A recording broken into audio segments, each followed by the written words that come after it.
అరే ఏంటి సార్ మీరు స్టీల్ ప్లాంట్కి వెళ్ళి ఆయన ఏడు చేయమంటారు? ఫ్యాక్టరీ అంతా కలిగి తిరిగి ఆ వేల మంది ఉద్యోగస్తుల మధ్య ఆ అనుభూతి ఎంత గొప్పగా ఉండేది అక్కడ పొందొచ్చు కదా. అమ్మా ఆశ దోశ మీరు ఎంత రెచ్చగొట్టినా ఆయన మీ బొట్లో పడరండి. అక్కడికి వెళ్లకుండా మీరు ఇక్కడికి ఎందుకు వెళ్ళారు? ఇక్కడ పిచ్చి ఊడిపోయిందని చూడటానికి వెళ్ళారు సార్. వైజాగ్ కి ఏం చేశారు మీరు?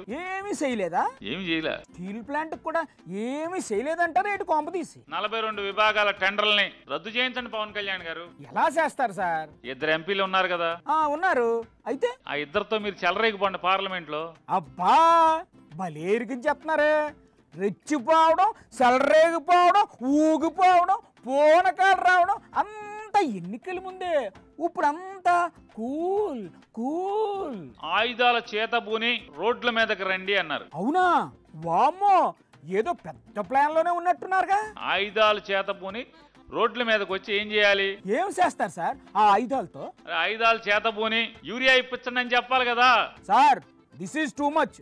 ఎవరిని అడగమంటారు యూరియా ఇవ్వమని? మీకు మోడీ గారు బాగా క్లోజ్ అని చెప్తున్నారు మీరు. అవును గురుగారు, కేంద్ర ఇంటెలిజెన్స్ సంస్థలు కూడా ఆయనకు బాగా తెలుసు. అమిత్ భాయ్ బాగా క్లోజ్ అని చెప్తున్నారు మీరు. అబ్బో మామూలు క్లోజ్ కాదండి బాబు. రోజు సాయంత్రం పూట ఇద్దరు ఫోన్లో మాట్లాడుకుంటారంట. మోడీ భాయ్ అమిత్ భాయ్ మాకు ఇక్కడ యూరియా లేదని చెప్పి ఫోన్ ఎందుకు చేయరు అని అడుగుతున్నాను. అనండి సార్ అనండి. మీకు పవన్ గారిని చూస్తే నవ్వులాట అయిపోయింది. పొళ్ళున్న చెట్టుకి రాళ్ళు వేస్తానన్నారు. మరి ఎందుకు సార్ అందరూ ఆయన మీదకి రాళ్ళేస్తారు? నాకైతే పొళ్ళేం కనపడతలే మీ చెట్టుకి. అబ్బా మీరు ఊరుకోండి గురుగారు.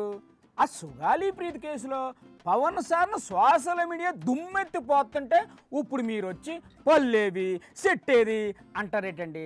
ఇది ఏమన్నా బాగుందా?